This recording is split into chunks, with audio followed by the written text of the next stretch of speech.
हाय everyone, मैं हूं doctor Chirag Kevadia, gynaecologist and IVF specialist at SG women's hospital and IVF centre Surat से।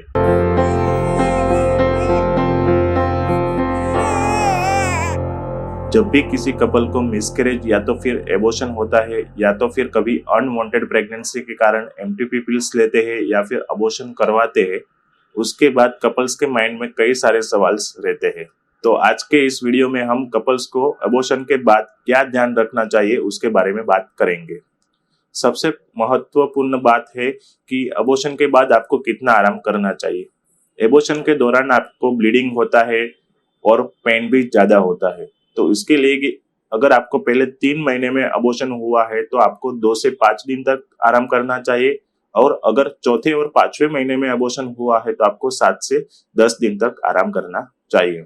दूसरी महत्वपूर्ण बात है कि अबॉर्शन के बाद जो ब्लीडिंग होता है उसके कारण कभी कभी आपको वजाइनल इन्फेक्शन हो सकता है, तो इसके लिए आपको अबॉर्शन के बाद एंटीबायोटिक्स की दवाई लेनी बहुत जरूरी है।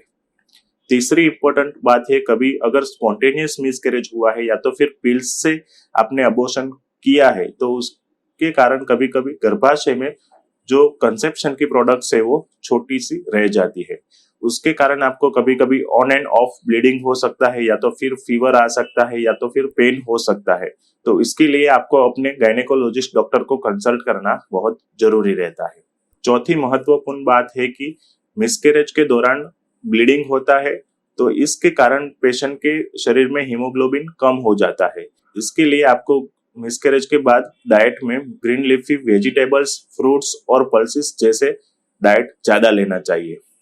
पांचवी महत्वपूर्ण बात है कि मिसकैरेज के बाद आपको 15 दिन बाद ही, मतलब कि जब आपका ब्लीडिंग बंद हो जाए उसके बाद आपको सेक्स मतलब कि इंटरकोर्स करना चाहिए।